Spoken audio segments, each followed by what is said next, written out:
Hi, everyone, and welcome to today's program, What Chimpanzees Can Tell Us About Human Evolution, featuring primatologist John Mitani. My name is Briana Pobiner, and I'm a paleoanthropologist and educator at the Smithsonian's National Museum of Natural History. I'm a brown and gray-haired woman in a pink shirt wearing white wired headphones in front of a Zoom screen with an African savanna photo with grass and an acacia tree behind me. For those of you who are real Hot Topic fans, you might notice that my setup is a little bit different. I'm actually broadcasting from Nairobi, Kenya today. So fingers crossed that all of the tech cooperates. So whether this is your first time joining us or you've attended before, we're so glad to have you here. Before we get started, I have a few housekeeping notes. This discussion offers closed captioning. You can turn the captions on or off with the CC button, which should be located at the bottom of your Zoom interface. We're in a webinar format, so we can't see or hear you. As you have questions, please go ahead and submit them to the Q&A box, which is at the top or bottom of your screen. Looks like two speech bubbles, so we can sort through as many questions as possible. The Q&A time really flies by. The Q&A box is also where we will share any relevant links during the program, so keep an eye out there. We'll start with an opening presentation by our speaker, John Mitani, and then I'll join him here to take your questions. During the presentation, I'll also write answers to some of your questions, at least any that I can answer, as will another member of our behind the scenes team, Dr. Ryan McCrae. So now I'd like to go ahead and introduce our speaker. Dr. John Mitani is a primatologist who investigates the behavior of our closest living relatives, the apes. For over 40 years, he has conducted fieldwork on the behavior of all 5 kinds of apes: gibbons and orangutans in Indonesia, gorillas in Rwanda, bonobos in the Democratic Republic of Congo, and chimpanzees in Uganda and Tanzania. His current research involves studies of 2 communities of wild chimpanzees at Ngogo, Kibale National Park, Uganda. In his work, he addresses questions about ape social behavior, communication, and conservation. And now I'd like to welcome John to the screen to share his presentation. Thank you. I think we're all okay, although I should get rid of that then. Thank you for that intro. Thank you. Thank you for that introduction. And actually, thank you for having me here today. Let me begin with this. Why is that not moving? Who are we and how have we become the way we are? These enduring questions fascinate scientists and non-scientists alike. And as things turn out, they also capture the imagination of those in Hollywood, as these are the opening lines of Chimp Empire, a documentary series released by Netflix last year about the chimpanzees that I study at Ngogo in Kibale National Park, Uganda. These questions also have provided the motivation in part for my 45-year career studying wild apes. As Briana has just noted, I began with field work on the 2 Asian apes, gibbons and orangutans in Indonesia. I then turned to the African continent with 2 very short stints investigating the behavior of bonobos in the Democratic Republic of Congo, mountain gorillas in Rwanda. But during the past 30, for some reason, I'm not able to advance.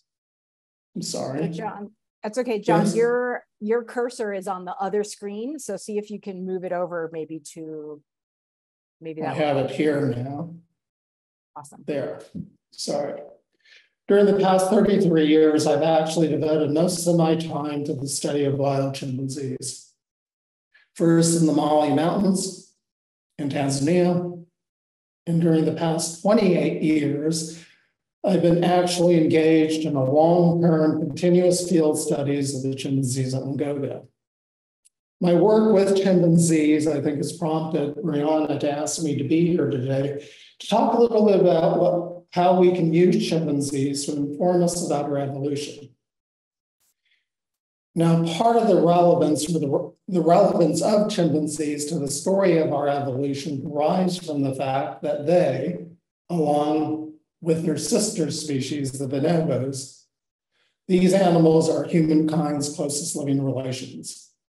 This is indicated in this phylogeny or evolutionary tree, which shows the relationships between not only chimps and bonobos, but the other two great apes, gorillas and orangutans with us. As this tree illustrates, we share a common ancestor with these animals at a node represented at that arrow.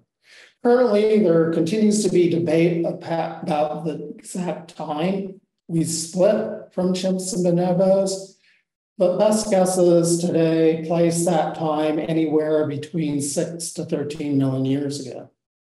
Because of this close evolutionary relationships we share with chimps and bonobos, we can use those similarities and differences between them and us to make inferences about what might have occurred during the course of our evolution. Let me turn to each of these in turn, beginning with the similarities. If you were to take a look around the world for a minute, you'll quickly realize that different organisms from time to time share similarities. Some of these similarities are due to shared ways of life. And here, the wings of bats, birds, and insects are a good example. Why do all these different creatures share wings? Well, they do so because the possession of wings turns out to be a convenient thing to have if you want to fly around in the air. Wings in this instance represent cases of what we call convergent evolution. The process of natural selection has shaped these similar adaptations because they are common solutions to common problems animals face in the world. There are other similarities that we see shared among organisms that are less easily explained by such functional considerations. In here, the vertebrate pendactyl limb is a classic example. Vertebrates are animals with backbones and include amphibians, reptiles, birds, and mammals, of which we as humans are an example. Now, at first blush, it may seem a bit odd, if not perplexing, why there is a similarity in form, especially when considered in the context that all these animals use their pendactyl limbs or their limbs in quite different ways. Frogs hop, lizards crawl, birds fly, and we as humans use our limbs in a variety of different ways. Here's my good friend, the Academy Award-winning director, James Reed, illustrating how he quite frequently uses his pendactyl limb. The similarity in form was something that puzzled Darwin. And here he wrote, what can be more curious than that? The hand of a man for grasping, that of a mole for digging, the leg of a horse, the paddle of a porpoise, the wing of a bat, should all be constructed on the same pattern and should include similar bones and in the same relative positions. The answer to this puzzle, of course, lies in the evolutionary process. These similarities are what we call homologous similarities, and they're shared in common due to the fact that they are inherited from a common ancestor. Now, returning to humans and chimpanzees, we can use homologous similarities that are shared between them and us to inform us about our evolution, because they may in fact reflect traits that were shared and go far back, perhaps all the way back to our common ancestor. A point illustrated here on this tree again in red. What might be some of those similarities? Consider for a moment the three skeletons here in this photo. It's a photo that I've shown many times during the past, and when I do, I ask a simple question. Which of these two skeletons resembles each other more than the other? When posed with that question, most people will quite instantly recognize that the two on the right seem to be far more similar than either is to the third on the left. Having responded in that fashion, however, many people are quite surprised to learn the identities of those skeletons. We essentially have the body plan of an ape, and one that's shared in common due to the fact that that body plan has been inherited from a common ancestor. We've known about these anatomical similarities between us and the apes, chimps included, for over 150 years. And more recently, other similarities have been revealed. Nearly 50 years ago, Mary Claire King and Alan Wilson described the close genetic similarities we share with chimpanzees. That result was dramatically validated 30 years later in 2005, when the Chimpanzee Genome Consortium published the first draft sequence of the entire chimpanzee genome. Similarities extend to the realm of behavior. 60 years ago, Jane Goodall shocked the scientific world when she described chimps in the wild making and using tools. That finding was quite surprising because at the time, many would define humans as that primate that habitually made and used tools. The finding was so surprising that it led the paleoanthropologist Louis Leakey to comment that now we must redefine tool, redefine man, or accept chimpanzees as humans. Some viewers of Chimpanzee Empire have commented on some other behavioral similarities between us and them revealed in the series. One of the main storylines in Chimp Empire revolves around a rivalry that is developed between two neighboring groups of chimps that we currently study at Uganda. Here, chimpanzees, like many other animals, are territorial. Interactions between neighboring groups are typically aggressive, but the unusual thing about chimpanzee territoriality and intergroup aggression is that sometimes those hostilities can escalate. They can escalate to a point where somebody falls victim because chimpanzees make lethal coalitionary attacks on their neighbors. Killings of individuals living in other groups are perhaps all too reminiscent of what we do as humans. And finally, a few months ago, we surprised some of my colleagues when we published this finding, a finding that many female chimpanzees at Ngogo experience menopause. The finding was surprising because chimpanzees have been studied for many years at many different sites across Africa, and nothing like this had been described thus far. While menopause and intergroup killing and warfare might be familiar facets of our biology and behavior, the extent to which we can attribute this to a deep evolutionary history shared with chimpanzees remains debatable. And it remains debatable because a third species is left undiscussed in such comparisons. And that, of course, is the bonobo. We're equally related to them as we are to chimpanzees. Here, a compelling case and argument can be made that these facets of our biology and behavior reach back far into our evolutionary past, say all the way back to our common ancestor, if all three species share these features, but they don't. Here, we've known for over 30 years that instead of killing their neighbors, bonobos do something very different. They affiliate with them, oftentimes quite peacefully.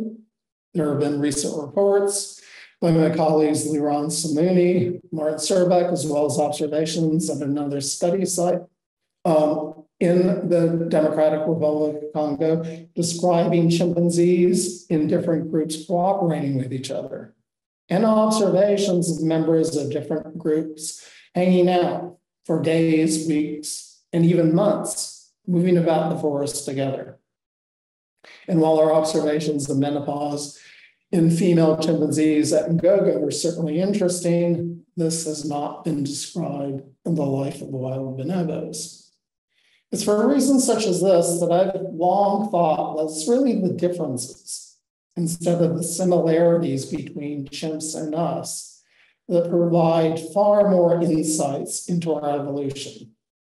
These differences are likely to point to the changes that must have occurred during the course of evolution after we split off from chimps and bonobos. We can then take those differences we see between contemporary chimps, humans, and bonobos, and then turn to the fossil record of human evolution, as well as to the work of archaeologists, such as our host, Briana, and use the data derived from the fossil record and archaeology to pinpoint when some of those differences and changes may have taken place during the course of our evolution. What are some of these differences? Now, if you take a look at chimps as well as bonobos and even gorillas, you would instantly realize that they don't move around in the same way as we do. They have this curious habit, a habit of moving that we call knuckle walking. When on the ground, they move on all fours, bearing the weight of their forelimbs on their knuckles. This is obviously very different from what we as humans do.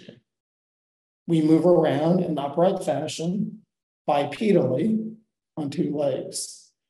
A habit that is characteristic of some of our earliest human ancestors. Bipedality turns out to be a hallmark of humankind and has been documented in the fossil record by this trackway of footprints laid down 3.6 million years ago at a site, Laetoli, in East Africa. There are other obvious differences that exist between us and chimpanzees. While I alluded earlier to the anatomical differences that can be seen between us and them, there are obvious other differences in our skeletons. And one of the most obvious is revealed in our skulls. We possess much larger brains than do chimpanzees. Again, turning to the fossil record, we'll discover that this wasn't always the case. Some of our earliest human ancestors, dating as far back as 3 to 4 million years ago, had brains the size of modern-day chimpanzees. Things changed during the course of our evolution, slowly at first, with the human brain beginning to become larger over time. This accelerated, especially during the past million years, arriving at a point today where our brains are now 3 times the size of contemporary chimps.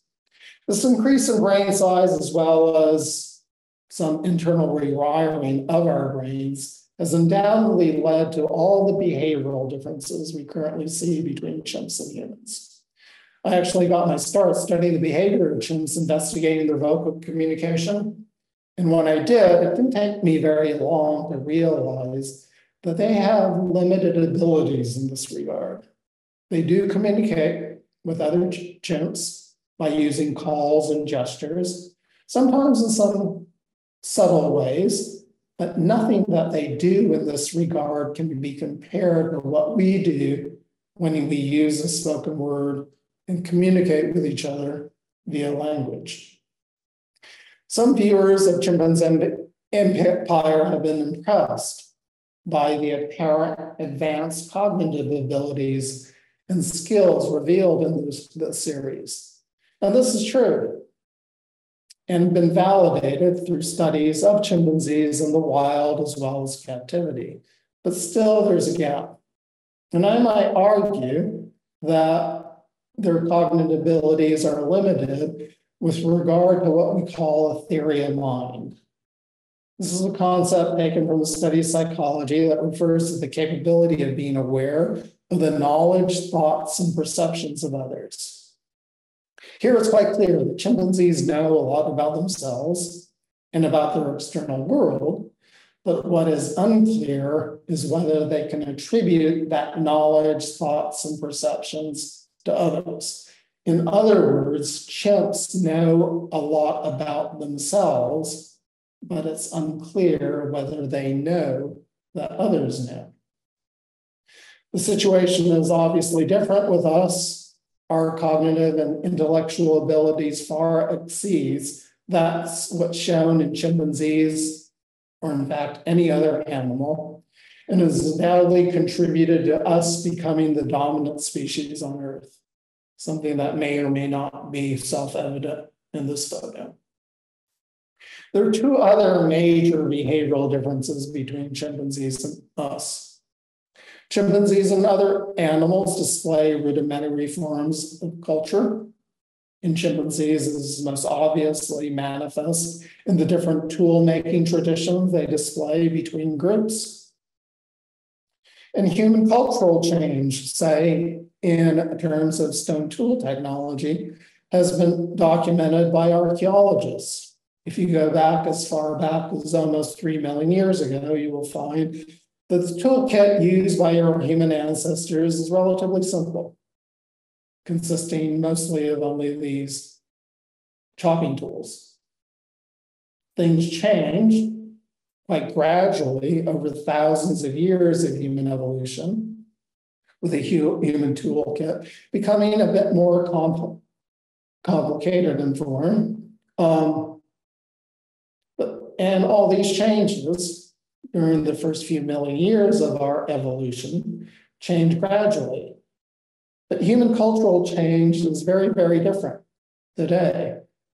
And our capacity for cumulative cultural change has grown exponentially to the point where we now develop marvelous structures such as the pyramids of Giza, and develop technology that only a few years ago can only have been dreamed about. There's a final important behavioral difference that separates us and chimpanzee, and this can be found in the realm of cooperation. Chimps and other animals do cooperate with each other, but they do so in only a limited set of circumstances. Chimps cooperate in the context of hunting and meat eating. And here, they will share meat readily with conspecifics. They will beg from others with a gesture that is immediately recognizable by us, with an open arm and open palm. And if they beg from an ally or friend, that ally or friend will quite frequently tear off a piece of meat and hand it over to the other individual, as illustrated in those photos. Well, this might be impressive. It doesn't compare with what we do as humans. Humans are an exceedingly pro-social and cooperative species.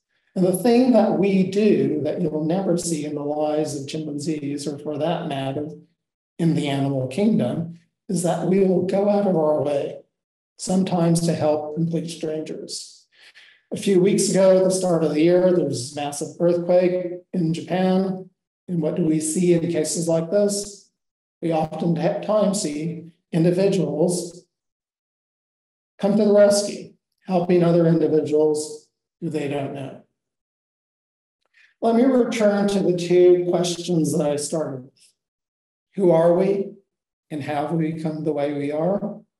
Studies of chimpanzees can provide answers to both of those questions. And here, again, I think it's really the differences between them and us that can be used, because those differences point to the traits that must have changed in the course of our evolution and that ultimately made us uniquely human. With regard to the behavioral differences, in contrast to chimps, humans are communicatively and cognitively complex and culturally sophisticated animal who is unusually cooperative. What I always say is that at the end of the day, chimps are chimps and humans are humans. We are similar to them, but we are also fundamentally different. I'd be remiss if I left you today without mentioning something that has become increasingly important to me. Well, studies of chimpanzees are important, not only in their own right, but because they can help tell us something about ourselves and our evolution. Our ability to study them in the wild is threatened. And our ability to study them in the wild is threatened because chimpanzees are endangered and stand at the brink of extinction. The reasons for this have been well known for a very long time, and they include the fact that habitat destruction at the hand of man, a thriving wild meat trade, and recurrent bouts of disease transmission, where we have transmitted infectious diseases to them from us. All of these have decimated populations of chimpanzees across their African homes. I'm old, retired, and I now have a little more time on my hands than I had in the past. And from time to time, I reflect on some of the things I've done in the past. And when I do, I constantly come back to how utterly amazing, lucky I've been to have all these amazing opportunities to spend my life with chimpanzees and the other apes. I'm quite fond of saying something that's absolutely true. I've been to places and seen and done things that most people can only dream about. But one of the things that I fear most these days is that all the amazing opportunities that I've been given won't be available to future generations because we are rapidly moving from a world that looks like this, a world that is full of chimpanzees and other apes, to a world that looks like this, a world that is completely devoid of them. As I take some final steps in the twilight of my career, if not life, I hope that we will all work harder, to ensure that our children and our children's children continue to be able to share our planet with chimpanzees and the other apes. Thank you for your time today and your attention. Wow, thanks, John. That was a wonderful presentation. And we have questions coming in already, so I will go ahead and jump right in. And I think you're all set to stop your screen share. Excellent. Okay.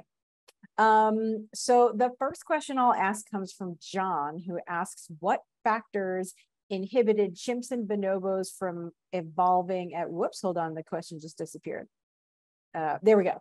Let me start over. What factors inhibited chimps and bonobos from evolving at a similar rate as humans? I'm not sure we can say that insofar as genetically, as far as I know, that the data seem to suggest that chimps went their way, bonobos went their way. He might be talking about the differences. Why did they evolve in different ways? Is that what the question really?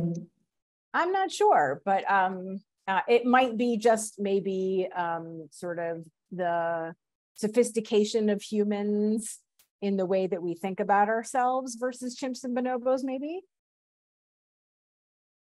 I'm an empiricist. All I can do is point to these differences. I'm going to leave it up to you, the archaeologists and those who study the fossil record, to document and pinpoint when these changes occurred. And for the most part, you know, we can document things associated with our anatomy that changed, our locomotion, changes in our brain through the fossil record and through archaeological studies. The problem of investigating these behavioral changes and differences lies in the fact that unlike stone tools, unlike our anatomy, behavior doesn't fossilize. And that's one of the reasons why historically we turn to the study of our closest living relatives to try to gain insights into how things change. But as far as I'm concerned, you know, this is one of the reasons I do what I do. I study live animals that I see, I can watch, I can document what they're doing. And I've always thought that folks like you and my colleagues, paleoanthropologists and students of human evolution, have a much more difficult task because you're studying a fragmentary record and you're studying things we can't preserve anymore. I am not sure that any of that answered this question. Going back to the question of rates, you know, one of the more interesting things that has been discovered in the past 50 or so, 60 or so years is that actually the rate of evolution genetically between chimps and humans and across the board molecularly is constant. That genetic changes are regular. That was a surprising finding back in the 1960s. So, something that I think a lot of people still have a hard time wrapping their head around. I can say that. I would agree with you in some ways that archaeologists have to make more inferential leaps to try to look at behavior in the past, but we do our best. Okay, you do your best. Yes. Okay, so here's a question from Sophie. She asks, have chimpanzees or bonobos ever been documented caring for other species in their natural environment? Caring, they interact with others. You know, as I described, chimpanzees quite frequently interact in a violent and aggressive way by killing and eating other animals. But we have observations of young chimpanzees playing with members of other species. I'm not sure we'd call that caring, but you know, there are observations of chimps and bonobos and many other animal species interacting in what might be thought of as an affiliative way. So that occurs across the animal kingdom. It's something not exclusive to the lives of chimps and bonobos. Great, thank you. Speaking of maybe going beyond chimps and bonobos, so Rick says, a beautiful presentation, John. Given that the similarities and the differences between chimpanzees and bonobos can inform human evolution, how might adding gorillas to the picture further alter our understanding of these comparisons? Well, that's a great question. And let me use that as a vehicle to maybe go back to something else that I said. You know, I talked about, you know, people look at Chimp Empire and realize, oh my God, they kill each other. They go to what you might think of as war with their neighbors. And does this mean that, you know, human warfare is rooted deeply into our evolutionary past? The point I want to try to make there is that maybe yes, maybe no, but what complicates that interpretation is the lives of bonobos who don't do this. So if we use all three species as a means to try to make an inference about how far things go back, then you're left up, you know, sort of throwing up your hands, I think. Where you might bring gorillas into the situation is that, okay, you can't decide. You have two species who are doing the same thing, in this case, chimps and humans. A third species, bonobos, who are equally related to all the other two doing something different. That leaves you in a conundrum. The argument made by most evolutionists is that what you could do then is go back to the next most closely related species and see what it does. And if it does something same or different to the other three, that might provide some insight into what might have been going on after we split off from chimps and bonobos. Okay, if you play that game, then you'll find that gorillas are not killing each other, which might suggest the fact that this nasty habit of killing neighbors is a derived trait and independently involved in chimps and humans. Yeah, thank you. So there's a way to incorporate gorillas into the mix from time to time. Yeah, that makes sense. Thank you. Here's an interesting question posed by Niels. What aspects of chimp behavior are not easily explained by evolutionary or genetic factors?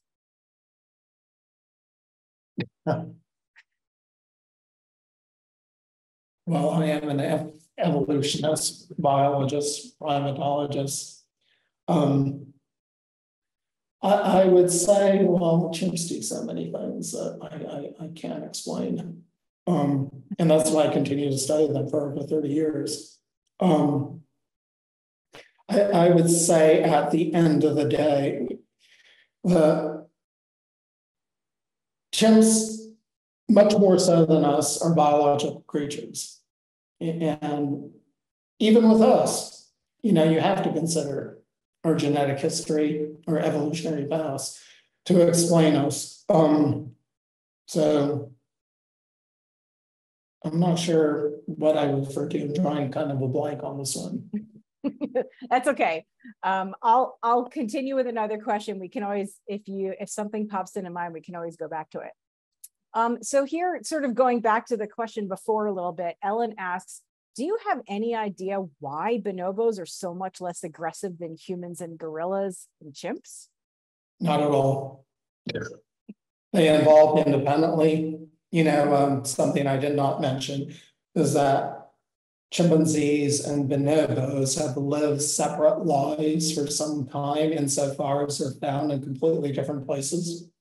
Bonobos are only found in one place in the world, in the current Democratic Republic of Congo, south of the Congo River. Nowhere do we find chimpanzees living side by side with them. So they have had a long, separate evolutionary history, apart and separate from each other. Why they are the way they are is still a mystery. And things are still continuing to be revealed to us. This recent paper that I alluded to by Martin and Laurent, cooperation, how certain pairs of individuals from different groups actually seem to interact quite frequently and cooperatively. They might seek each other out. So they know each other beyond their own immediate social group, which is something that chimpanzees probably know as well, but they behave in a far different way. There are a lot of mysteries, not only with chimps, but with bonobos as well. And they just seem to have obviously gone off on a different and separate evolutionary paths for thousands, if not millions of years. There's some debate about how long chimps and bonobos have been separated. I'm gonna take the prerogative of asking one of the behind the scenes team's questions. As your talk was going on, we were typing some questions, and this one is, to what extent are the chimpanzees and Ngogo atypical in terms of chimp behavior as a whole? Or do you think that chimpanzee groups are highly variable, like humans maybe, and Ngogo is just one aspect of that behavioral spectrum? I'd say both. Chimp groups are quite variable. That's been known for many, many years. You go one place, they're doing one thing. You go to another place, they're doing another thing. This is manifest in some of the cultural differences that we see. My chimps, why we don't talk a lot about tool making and things like this at Ngogos, because the Ngogo chimps are kind of the country bumpkins when it comes to tool use. They don't really use tools in the way that has been described at other chimpanzee sites. But to your first point, the Ngogo chimps are weird. We've known that they've been weird from the initiation of our study. And one of the ways that they are weird is that the group was enormous. When we started, it was, up to probably close to 140 individuals, quite larger than any other group that has been described. It grew to a point of over 200, and then it's split into these two groups or factions that are seen now in Chimp Empire. And the other thing is that they are different because of, what I referred to earlier, menopause. And chimps and Ngogo have lived a charmed life. They live in a food paradise where there's tons of food, which I think is in part helps explain why the group grew so large. And because they live in a land of plenty and bounty, they live a very long time, much longer than chimps at other study sites, which may in part account for why we're seeing so many females live so long and now experiencing menopause. So they are different, but they're different in unusual, if not intriguing and interesting ways. But you could say that about other chimpanzee groups too. I'm going to ask another behind the scenes team question that follows up on this nicely, I think. Do you see any behavioral differences when you see observations of menopause in chimps Or do postmenopausal female chimpanzees behave similarly to other adult females?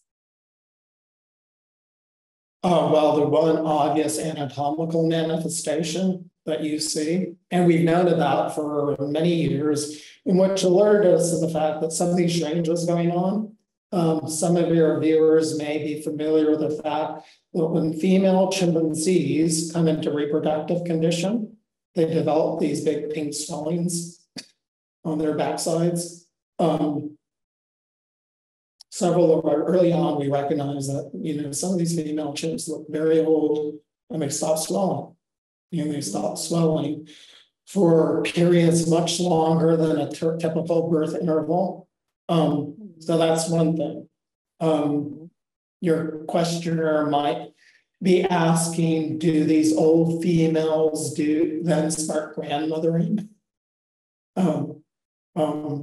Which is a popular hypothesis for why human females experience menopause. Well, the point to be made is that female chimpanzees probably have limited opportunities to help their grandkids, because female chimpanzees, when they reach sexual maturity, they move from their group that they were born in. So they move into a new group. So grandmothers won't have ready access to the kids that they know who are their grandkids. And we really don't see them doing anything out of the ordinary, except the kinds of things you might expect them to do. They kind of slow down like me now, since I'm old. They're not as vigorous, and they just don't. They're old. Yeah. Showing manifestations of, old people in our elderly age in terms of movement, being able to get around. They're a bit less social. Okay. Thanks. Here's an interesting question from Martin, who asked, do bonobos collaborate in showing aggression to other animals, such as predators? I'm not sure.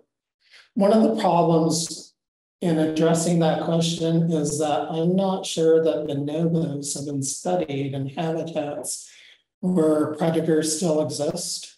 So female bonobos do collaborate with each other, not in attacking members of different species.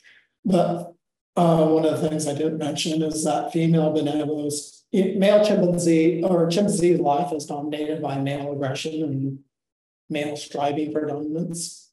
Something very different happens in the world of bonobos. Females are essentially dominant to males in bonobos, and females will cooperate with each other in directing aggression toward males. And this is probably one way. This is apparently one way that they're able to maintain their dominant status over males. Female power.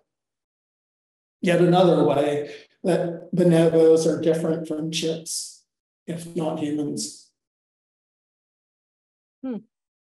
Thanks. But I'm not sure I can answer right now. Maybe somebody can answer, but there have been observations of chimpanzees collaborating to direct aggression toward predators.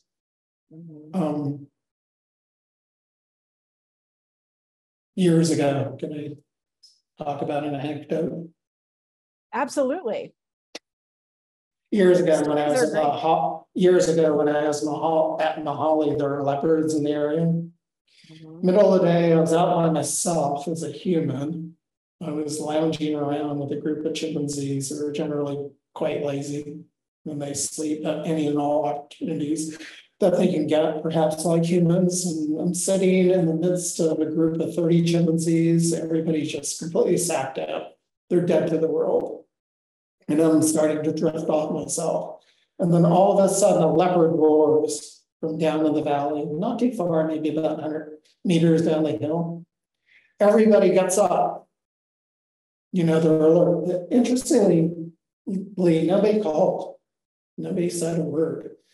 And the chimpanzees immediately got up and they all started to move in directed fashion down toward the leopard. I realized, or I thought for a minute, God, do I want to follow them?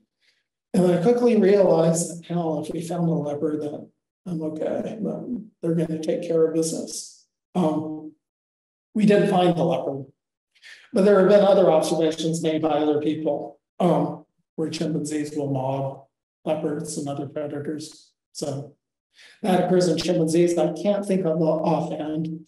Again, long-winded way to get back to the original question of observations of the Ngogos doing this. I'm sure they would. Mm-hmm. Yeah. Here's a question about communication. So Ms. Gam asks, did chimps communicate with other chimps using different methods based on the comparative status between the two chimps? Comparative status, say, in terms of their dominance? That's what I'm guessing that's asking, yeah. Mm-hmm.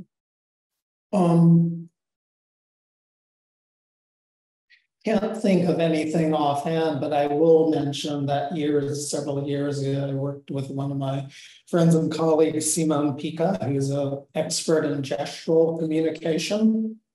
And what Simone did, which I helped a little bit about, we documented an unusual gesture that chimpanzees use, and we called it the directed scratch. Imagine for a minute two chimpanzees grooming each other. One of the chimpanzees is getting groomed on his left arm. And then the individual who's being groomed all of a sudden starts to scratch another part of its body. The groomer then would attend to that part that the groomee is scratching and starts to groom that area. We didn't call it, I'm getting too old, I can't remember anything I've done. It's just scratching. That varies. That seems to vary dependent upon who's doing it.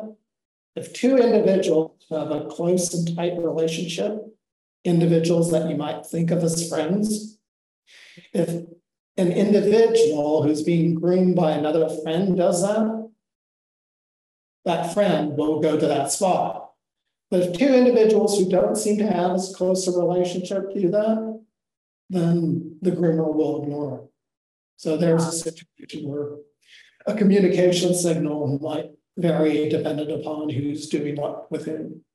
That's pretty cool. Thanks. It is pretty cool. This is a question following up on the grandmothering idea. So Rick asks, independent of grandmothering towards kin, are there any differences in cultural behavior, such as in tool making or grooming, in chimpanzee groups like in Ngogo with post-reproductive females versus those groups in which long life is not known or documented?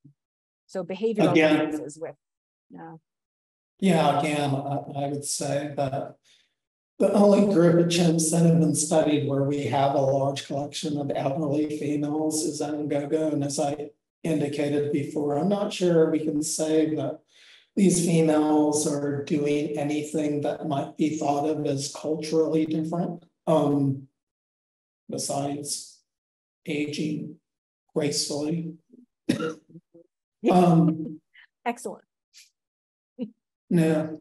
One of the things that some of these older females do, which might seem reminiscent of humans, is that may or may not seem reminiscent of humans, is that we've noticed, and this is documented in Chimp Empire with one particular female, Garbo. They seem to latch on to their oldest sons and just start following them around constantly. And oftentimes those sons are quite attentive to them. And that's been documented. I saw that in Mali as well. It occurs at other study sites, but again, at Ngogo, we've had a number of females where we've seen this. Having said that, there's other situations, which again might be human-like, where older females continue to do have older sons in their group, and they don't do anything with each other. Thanks. They don't have as close calls. But again, everybody's different. Right. Here's a sort of question about the future. Rachel asks, what directions do you hope that research on the great apes and chimps in particular go in the future? Well, I think the most important thing that we can do these days is continue these studies that have been initiated. Some of the most important findings we're making about not only the lives of chimpanzees, but all other primates are due to these amazingly long-term studies that are now being conducted on them.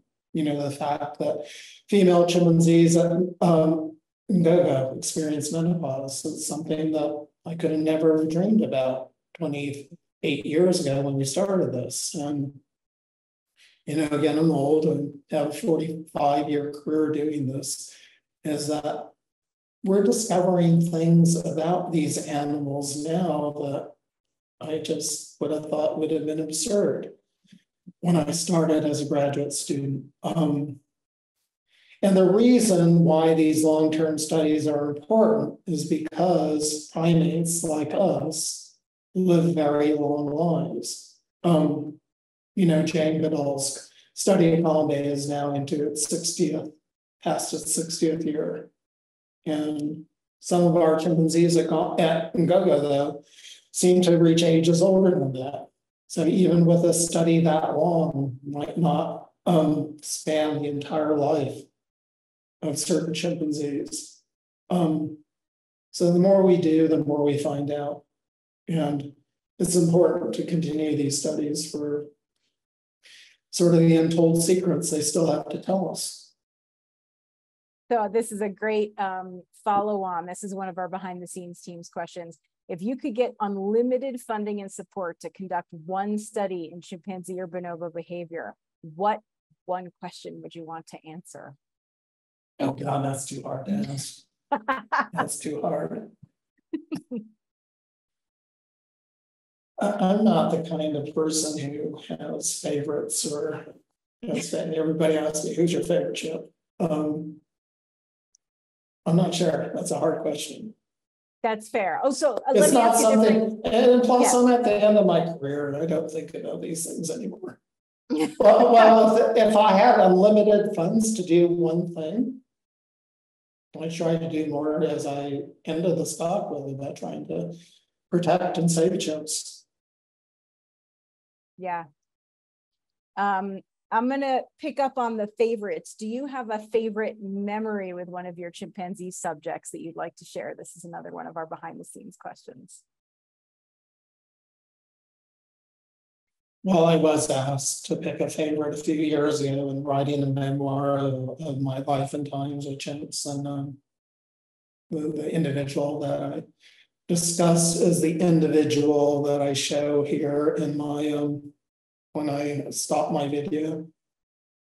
This is a fellow called Hare, who seemed to have a cleft palate, a hair lip.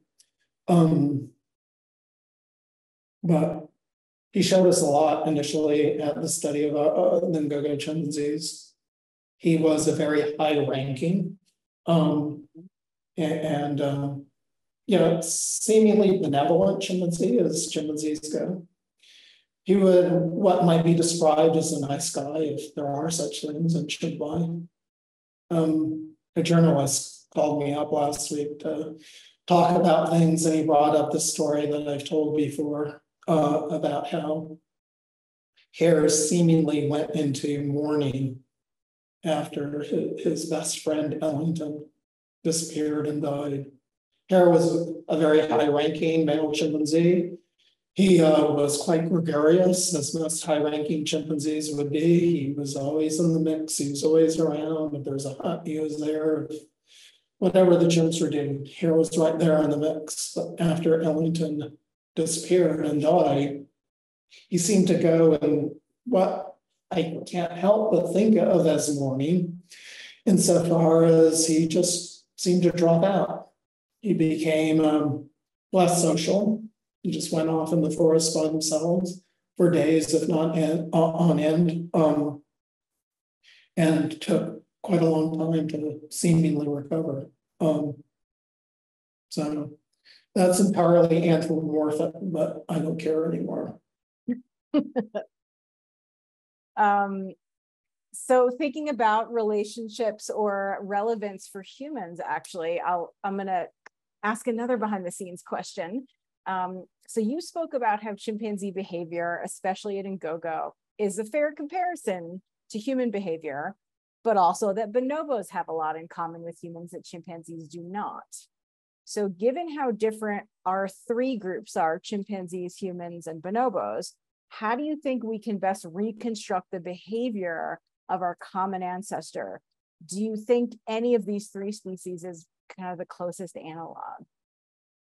I just really think that's a difficult one. You know, I think some of my colleagues who study chimps will argue that, you know, chimpanzee and what they do today reflects what the common ancestor will do. There are others, you know, specifically I think of Franz de Waal, who would argue, well, wait a second, you know, the kinder, gentler bonobo reflects the human past better than the chimpanzee. But you know what, the thing I try to point out is that I'm not sure you can say anything.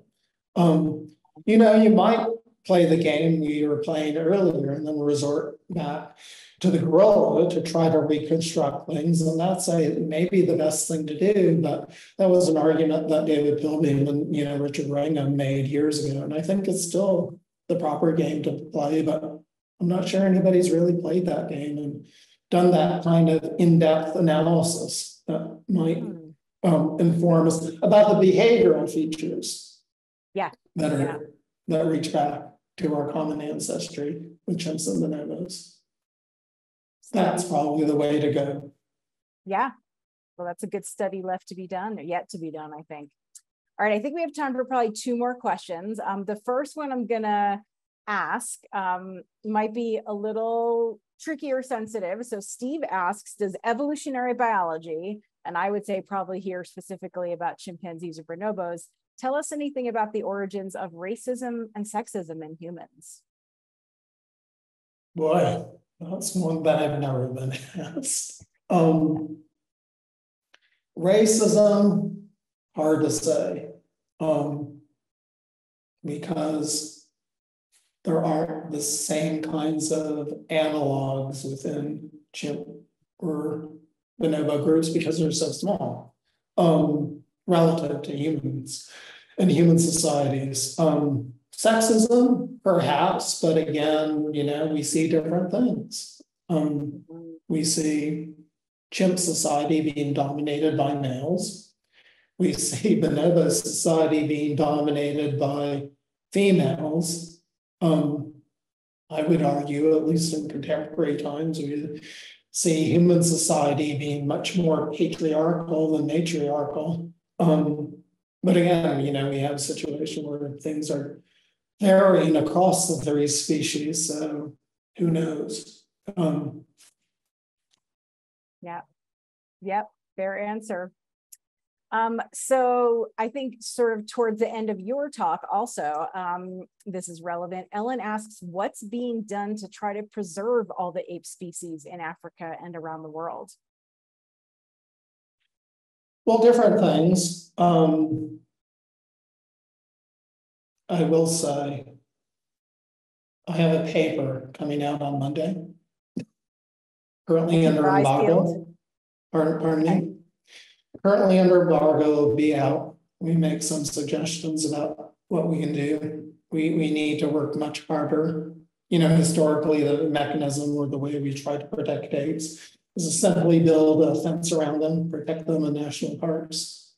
That obviously hasn't worked very well because we continue to lose chimps and other apes. And one of the reasons is that things have changed, that human populations have grown, human economic activities have expanded, and we now have reached a point where most chimpanzees and other apes are living outside the protected areas and nearby and alongside human communities. So one of the things we're going to have to try to figure out is how to coexist with these animals when we're living side by side. You know, in this context, historically, most of our activities and research on chimps and other apes have been conducted in protected areas, away from humans. So I think one of the things we're going to have to do to figure out how to live peacefully side by side with these animals is devote a lot more time to the study of chimps and other apes in these areas outside the protected zone. We're going to have to work a lot harder on limiting contact with these animals to prevent the spread of disease. And again, in order to combat this third threat, more work on trying to stave off eating chimps and other apes needs to be done. Having said all of this, it's quite clear to me that we're in complete and utter control of their fates. And we're going to just have to work a lot harder with people whose lives are directly affected by protecting these animals in local communities, whose people sort of suffer the consequences if we do build fences around them and create national parks. So a lot more work on the ground with people whose lives are affected by trying to protect them has to be done as well. All right, thanks. I think that's a good message to end on. So I will conclude today's virtual program. Please join me, everyone, in thanking John for sharing his work with us. I'd also like to give special thanks to those who made this program possible, including our behind the scenes team who helped sort through your questions. That includes Dr. Ryan McRae, who works with us in the Human Origins program. Thanks to our donors, volunteers, and viewers like you. And finally, to all our partners who help us reach, educate, and empower millions of people around the world today and every day. We thank you. Our next month's hot topic will be on March 14th at 11:30 a.m. Eastern Time with Dr. Amy Rector from Virginia Commonwealth University, talking about her paleoanthropological fieldwork in Eastern Africa. Info about that program will be online soon. We've put a link in the Q&A where you can find more information about next month's program, our other upcoming programs, and how to sign up for the museum's weekly e-newsletter. That's the best way to stay informed on upcoming programs and to learn more about the museum's research and exhibitions. After this webinar ends in a moment, you'll see a survey pop up asking for some feedback about the program. Please take a moment to respond. We're very curious to know what topics you might be interested in seeing for future programs, and we appreciate your input. Again, thank you to John, to our participants, and to you, the audience, and we'll see you next month.